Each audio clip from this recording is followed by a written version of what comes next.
Welcome to another episode of the Total Innovation Podcast. Today, we have an incredibly exciting guest who is at the forefront of digital psychology and ethical AI integration. Natalie Nahai, a friend of mine, and also best-selling author and host of In Conversation, the podcast, and the Flourishing Futures Salon, combines her expertise in human behavior with cutting-edge technology to help businesses unlock the full potential of AI. Natalie's insights into how psychology can guide impactful and ethical AI solutions have transformed numerous enterprises, making her a sought-after speaker and consultant. Get ready to deep dive into the world of AI with Natalie Nahai and discover how your business can leverage these powerful tools to create meaningful, ethical impact for efficiency, productivity, and innovation for growth, sustainability, and more. This is an episode you will not want to miss. Welcome, Natalie. Thanks for having me. Great to be in conversation with you. In conversation, indeed. So look, there's a million and one places. I always say this at the start of this podcast now. There's so many places we could go, but the purpose of the Total Innovation Podcast and my kind of commitment out to my crowd is that rather than going super broad and super theoretical, we'll try and get deeper into the hows of a specific thematic. As I said up front, given your background and the areas that I know that you're currently focusing on, and you've just been telling me that you're going to go and be a guest lecturer on as well, is a deep dive into how we can leverage AI for impact with ethical and psychological considerations. And I think something close to my heart is this bridge between the human and AI interaction, right? Which I think is partly what you're going to be teaching on. So why don't we start there? Like just set the scene for us, right? Give us a bit of background into why this area, what are you looking at? What are your initial thoughts on the emerging opportunities, threats, potential of AI in the context of human interaction? So I always approach these tech questions from a behavioral, psychological, sociocultural perspective, because I think that's where the wisest choices stem from, is what do we want to use these tools for in the service of what vision towards what goal? And many of the tech conversations that happen start with, well, what's possible? And then let's chase the tail and see if we can do that. So you end up with the tail wagging the dog, rather than saying, okay, what kind of affordances do these technologies have? Are they in service or in alignment with the goals we want to achieve? And then if you compound that with things like the fact that humans typically, as meaning-making mammals, we tend to infer motivation, sentience, agency to anything that resembles a human-like interaction. And this was happening all the way back in the 1960s at the MIT AI lab with Professor Joseph Weizenbaum, who created ELIZA, one of the earliest natural language processing models. And it was just basically pattern matching in a way that you might expect a conversation to go with a Rogerian psychotherapist. So I'm upset, tell me why I'm upset, blah, blah, blah, blah, blah. And so even when things are really simple, when the stakes are really low, we have tendencies to relate to seemingly intelligent beings and infer sentience, conscience, motivation. And I think that we're at this very particular moment in time where this combination of desire for something to help us lighten the load of everyday life, the difficulties of everyday life, and provide convenience and provide ease, alongside the hype that's being pumped out of what these potential tools can accomplish, and then our propensity to just kind of go charging ahead because you don't want to be left behind, and so you're left with the tail wagging the dog, and people not even stopping to think, actually, what do we want as a civilization? And that's going to be a pluralistic answer, right? This creates a really curious moment in time in which I think what we actually would be best served by is conversations that are slowed down, where we can pause, we can think about what's actually at stake, and have more meaningful questions be asked around where we want to go as a species and how we might want to use, develop, and guardrail these tools. So that's everything that's kind of on my mind at the moment. From an organizational perspective, and I fully agree with the premise of what is it that we as a species and we as people are seeking to achieve. We're often battling with that, with what is the organization seeking to achieve, right? And ultimately, of course, the organization is comprised of people, and is typically there to serve people as well, right? So there's a very human element to an organization, and yet in in many of the constructs and ways that organizations operate, innovation is no different from many of the other aspects of business life. The human's somewhat detached from it, like the human aspect is somewhat detached from it. How do you think that plays through? And there's a good example of that, right? I was talking to a global innovation team of one of the large FMCG organizations recently. They were playing through various futures of how AI might enable certain things in their organizations. And one scenario, not necessarily one that they believe could come true, but one scenario being that ultimately the CEO for vast parts of the business could just have a magic button that presses and that triggers a whole bunch of robotic process capabilities, AIs, and other things that make fast decisions, arguably those decisions that people often can't make as well, quickly for them, and then and magic happens, right? And so clearly that could be a more dystopian magic than just magic, right, in a variety of ways. But how do you think we handle for that? And I guess leading off the back of that, what is it that's what are the things that you see as the emerging opportunities alongside the emerging threats, right? I'm going to try and lean as much as possible on the opportunity side. I do recognize there are threats as well. So I was chatting with Adam Hawkins of LinkedIn at an event they were doing very recently, and he was talking about the ways in which previously we've hired on roles and responsibilities, and how with AI tools being able to support and augment people's capacities, it might make more sense when we're making decisions within organizations to think in terms of tasks and skills and say, okay, what tasks do you, for instance, play as Simon? And what is outsourceable of those tasks to AI? What are the costs associated with them? What are the likelihoods of aberrations or hallucinations? What are the costs attached to that? What are the skills that you have that perhaps aren't replicable but could be put to good use, so that you know how to sort of free up certain time in order to prioritize those things that might be high value for the business, like more of the strategy, innovation, creative thinking, relationship building. And so it's really kind of finding ways to break down the ways in which people are valued at work for their capacities, their skills, their tasks, their presence, and then figuring out where that can be outsourced. The other thing I think that's really important when we're talking about practical uses, and there's two things. One is being able to separate the hype from the actual results. And the other is figuring out whether your assumption about a tool's efficacy is valid. And that one you can do. So I'll start with the latter. That one, I had a friend who's working at a big company who have decided to sprint test various AI uses within their organizations. They get everyone together and say, okay, what are all the different things, use cases, scenarios in which you could potentially use the available AI tools to optimize our workflow, efficiency, productivity, etc. They basically do a brain dump of what they could use these tools for. They pick, say, I don't know, half of them, however much they have the time for, and then they run sprints and go, okay, this is the hypothesis, these are the tools, will it work? What's the output? Is it better or worse than a human could do? And they realized quite quickly that actually there was only a few of the, say, 24 ideas that they came up with at the beginning that were outsourceable to AI tools without much oversight or loop-in from humans. So I think key thing number one, test your assumptions, do trials, and then decide how much intervention you need, how much humanity you need in the loop to get those things working in the way that you would like them.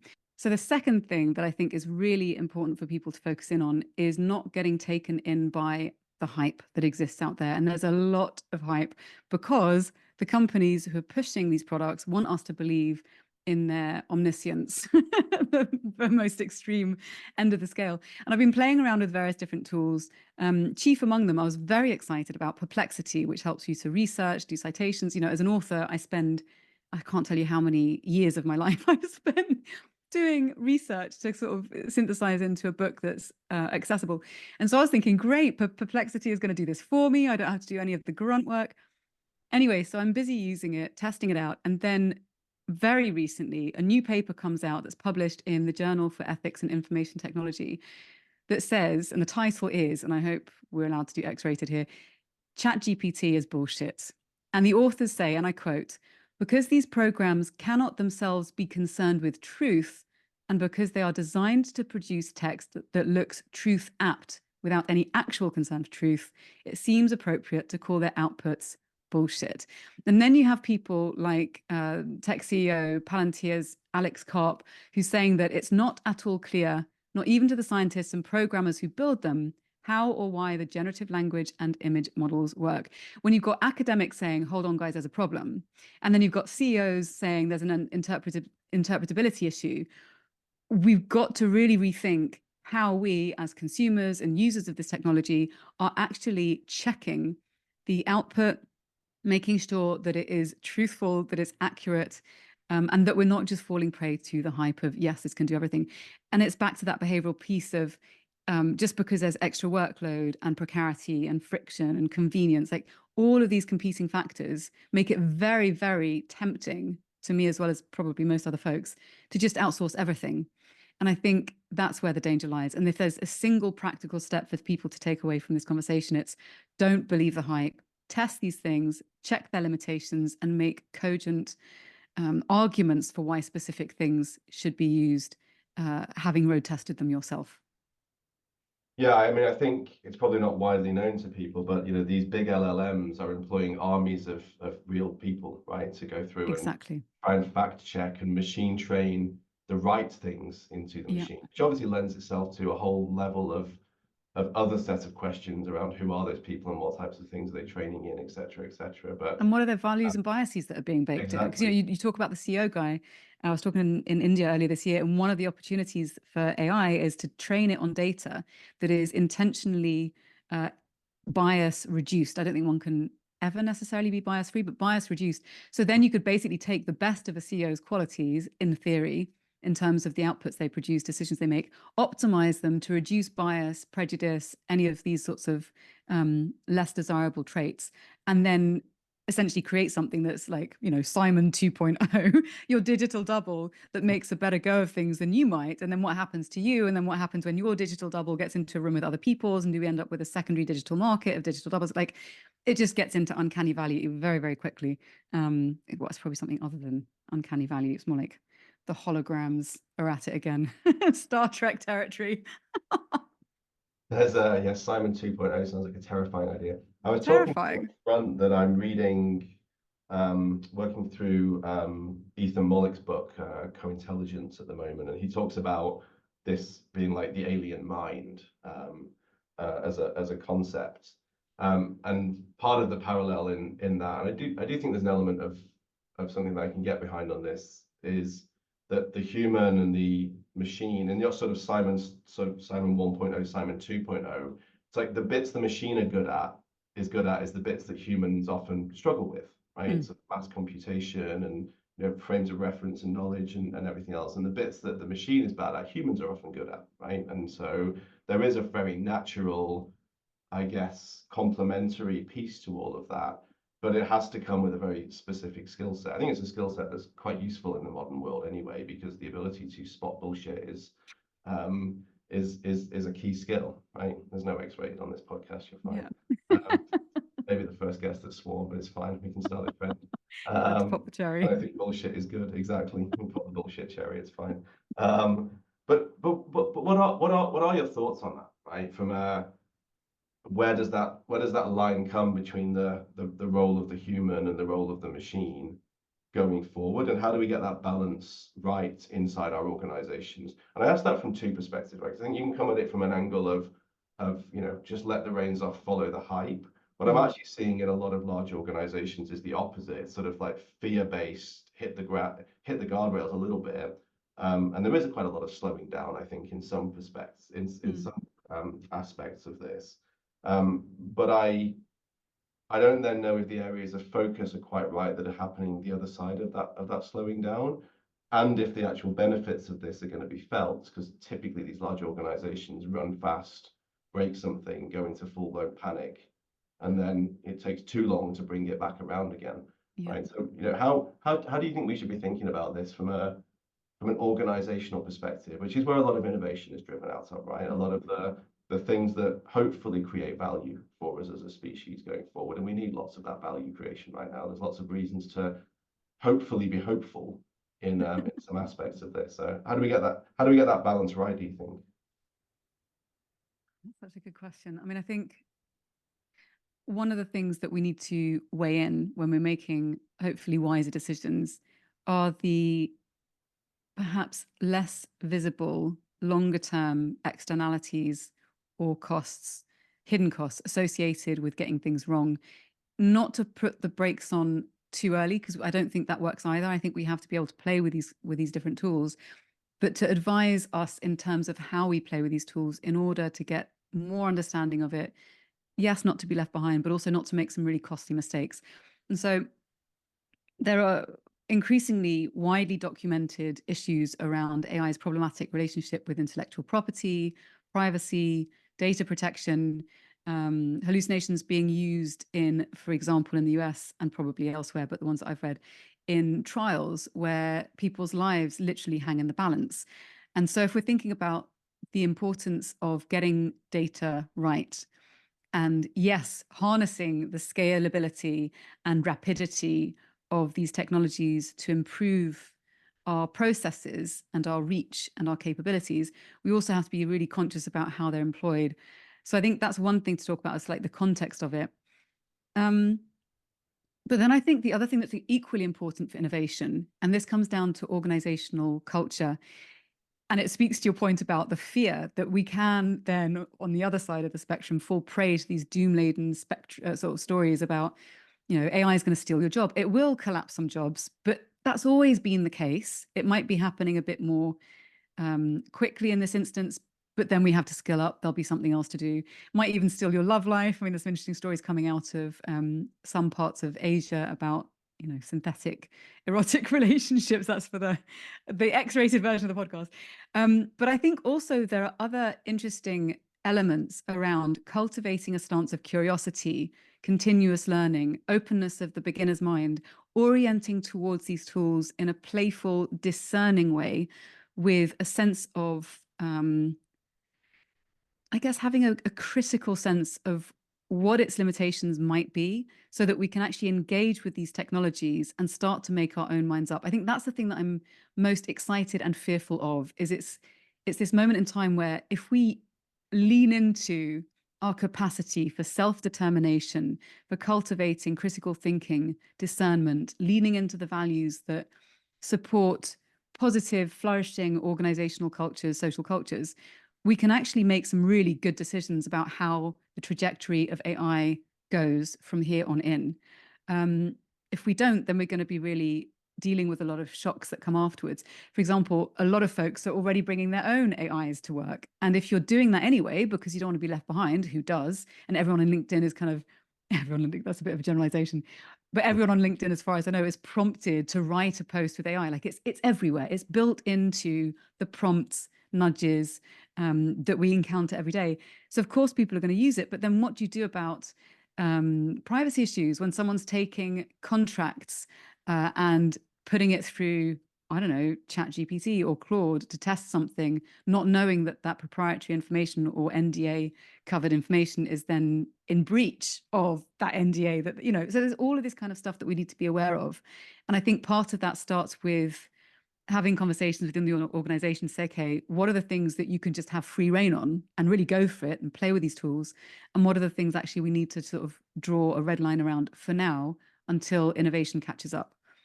And there's plenty of examples. Sorry, go on. No, go on. Yeah, dig into your examples. The final point I was just going to make about, because there's also this kind of false dichotomy that's made between guardrails and innovation.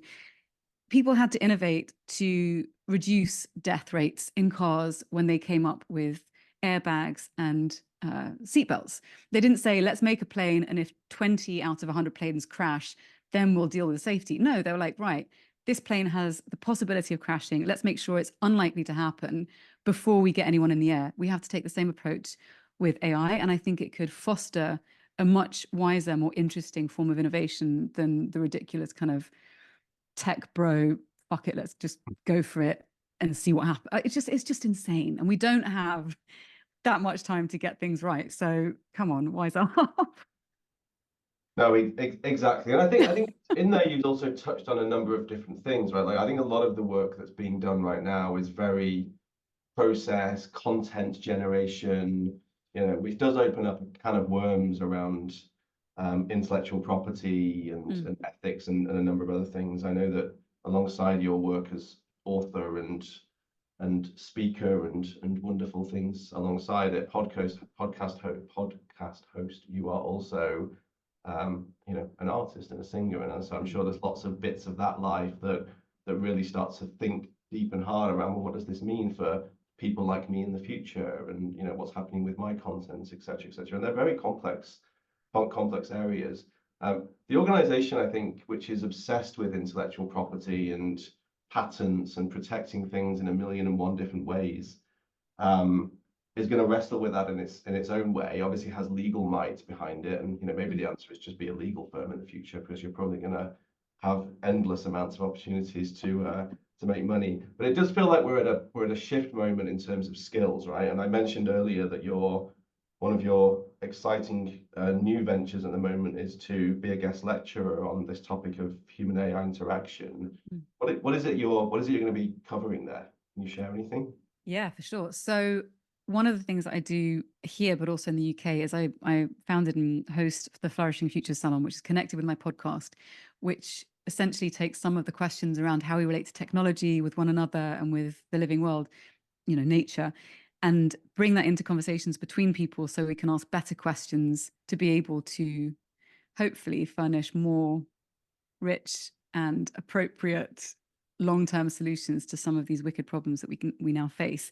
And it was through one of these events that one of the professors, who actually the one who headed up the course, got in touch with me. And so he wants me to come in to create these spheres for discussion, debate, to come in with provocative questions from the world of applied technology, whether it's generative AI or the use of AI in other domains, specific domains, to be able to get their students to start thinking about the real world impact. Because within university settings, in this setting, for example, you're going to have students who are kind of crossing those red lines, because that's the place in which you want to be doing it. You don't want to wait until you've got VC funding, in my opinion, to then carry out experiments at scale, which could backfire horrendously.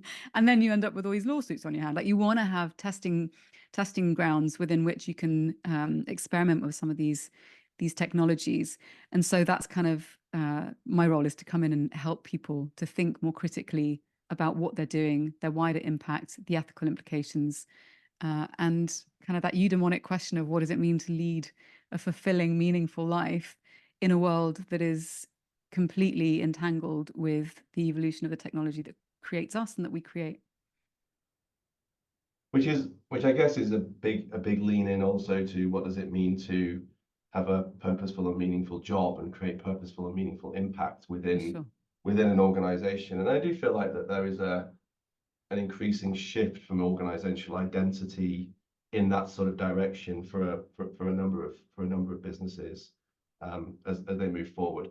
That other piece that you mentioned about asking wicked, dealing with wicked questions and getting into the sort of the substance of some of these thematic problem areas in a more conversant and open and honest way, I think is super important. One of the things I'm quite excited about from a AI perspective is the idea of asking good questions, right? Is, from my perspective, the innovation conundrum is not about solutions, it's about falling in love with problems, right? And that being willing to really spend your time there. Like, the solutions are kind of easy, and actually maybe AI can really help with some of those solutions, right? It's good at leaning into adjacent knowledge spheres and pulling things in that you may not have been aware of that help to stimulate those things. But you got to write a good prompt, and a good prompt is like writing a good problem statement effectively to get there. And so someone that's been on the bandwagon of challenge-driven innovation and therefore writing good problem statements and fall in love with your problems for a year, I'm kind of excited by that emergent thematic within the human psychology, right? Of like, well, and I don't know how emergent it really is, because I'm one of those tech bros you keep talking about, I guess, to a degree. I don't think you are. You have a conscience. Everybody, all right, I'm a tech bro with a conscience. Maybe less of a bro as well these days, more a dad. Exactly, but, tech dad. We need more tech dads in the room. Yeah, exactly. Too old to be a tech bro. Is very much that coming into the human consciousness, though, of like, it's about the more the better questions you ask, the better prompts you ask an AI, the better information that you give it, the better. And yes, you've got to sense check it, the better the outputs are, right? And it'll only ever lead you so far, I think, as well. But if that accelerates some of that skill sets and that conscious thought process focuses more on the thing at the front end of this rather than racing to a solution at the back end, I think there's a lot to be hopeful for there, I hope. Yeah, and I think, you know, there is so much, but I was sort of dooming this a little bit, but like there is so much to be excited about. And also, for instance, so even just let's take an interesting, simple, everyday example. Say you want to create a really interesting essay or, I don't know, podcast series on a specific theme, and you know roughly what you want to talk about, but you need to break it down into individual episodes. AI is great at coming up with, like Claude, for instance, which I really like. You know, got ChatGPT and various others, Perplexity again. I mean, not without their problems. But if you take them within the context of their limitations, they can be an amazing sounding board. So even if it's just a question of, right, give me 10 things and I use 3, just by virtue of the fact that there is something for me to relate to, engage with, respond in almost like in an adversarial way to, it can create a really interesting way in which to have a more dynamic conversation with yourself. You know, there's all sorts of ways to make these things more interesting and to work with them.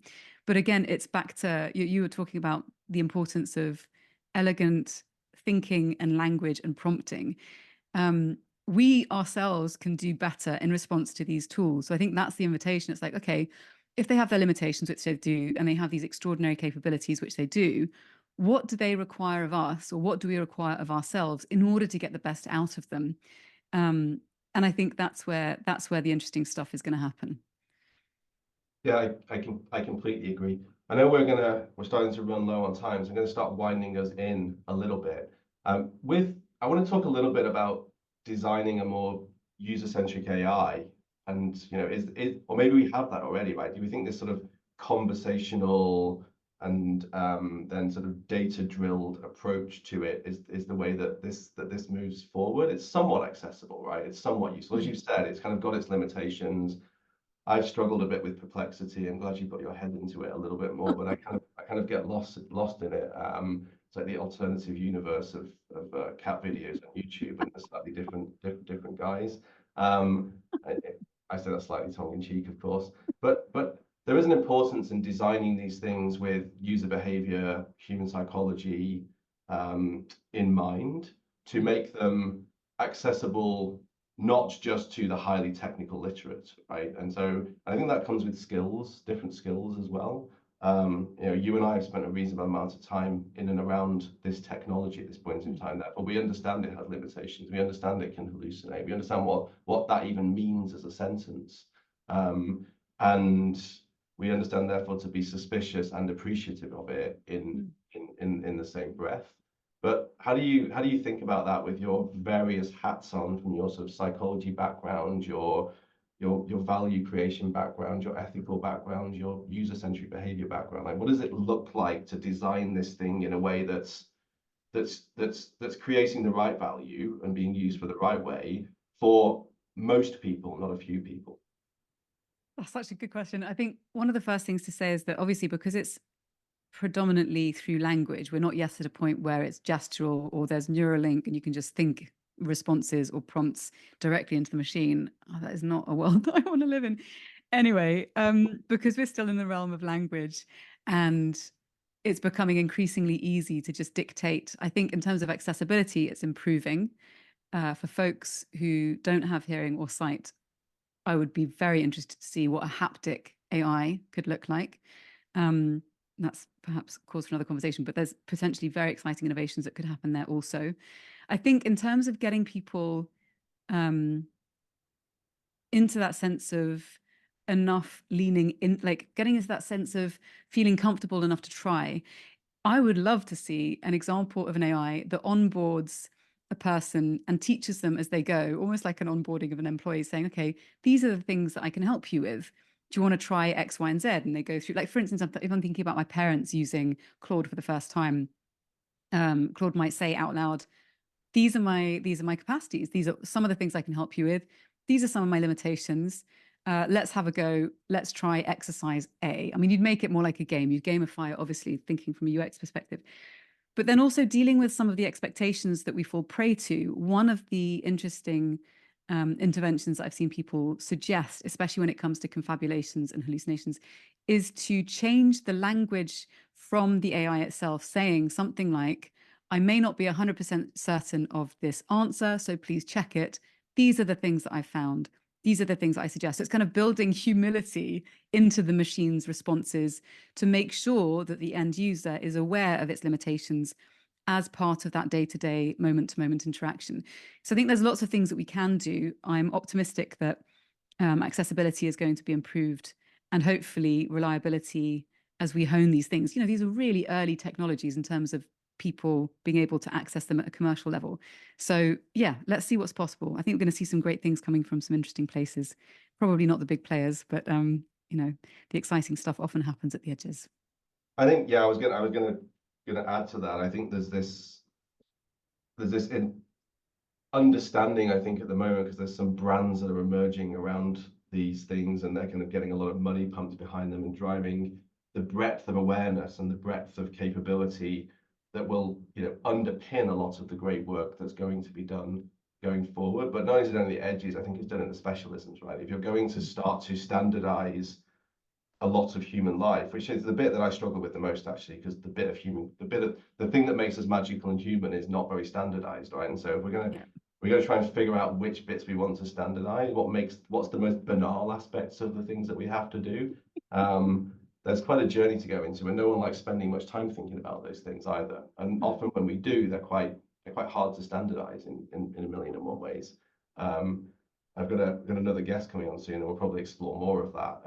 Who, you know, is constantly trying to drill into. It's great that you can do this thing over here, but most people are trying to solve this problem right here. If you could just make it easier for me to, I don't know, book a hair appointment, or really kind of book an entire holiday experience, because it just still, or buy a car, or do all these things. It takes too long. It's too complicated. And, you know, help me to do that in a holistic sense, that whatever that thing might be, right? That there's a lot more utility in that enhanced productivity and that aspect of the frustration of human life, rather than some of the other things that we're necessarily focused on, that could add some of that value. I'm going to push you then for a final thought before we run out of time. So we've touched on lots of different areas. What would your advice be for business leaders right now looking to make the most of these AI technologies, whilst, you know, managing their business risk and also these ethical practices? Like, if you were the CEO of a multinational organization, where would your mindset be on this right now? If I was a CEO of a multinational organization, I'd want to ensure the longer term survival and thriving of my business. And so I would take longer term views on what would be necessary to make that happen. I'd probably create bubbles within the organization of contained risk where people can make different decisions based on the AI tools they're developing or what have you, test them out, different scenarios to see actually what are the opportunities and risks associated with them. I'd also want to skill up the people coming into the organization so they're better able to make smart choices that don't put the company at risk, but do identify new room for opportunities and growth.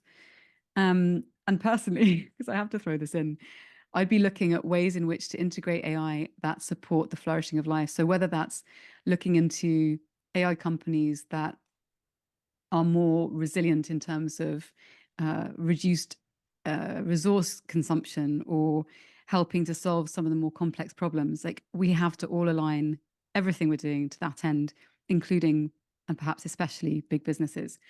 So aligning all of those levels, not easy, but absolutely worth the effort. So that's what I would probably close with. I think it's a very salient point, and as a B Corp, we're constantly looking at that as well, Yes, right? you Like, are. there's a huge component part of this, of how do we make sure we do this in a sustainable, planet first way as well. So I think I'll draw us to a close there, Natalie. A huge thank you for sharing your insights into this fascinating, emerging intersection of digital psychology, ethical AI, the human and the machine, the human versus the machine. Let's see which direction that goes. Thank you. It's been a real pleasure. Likewise, as always. As always. And so, listeners, thank you. Stay tuned and please hit subscribe because our next episode is just around the corner and it's literally going to be out of this world. We're thrilled to have Steve Rader from NASA joining us just after you, Natalie. So I'm sure he'll be quaking in his boots after that. Steve has been instrumental in building one of the world's largest open innovation and open talent programs. He'll be sharing his journey and the secret behind NASA's success in harnessing the power of open innovation and open talent to accelerate impactful outcomes at scale. You won't want to miss it. So thank you, Natalie, and look forward to Steve coming up next.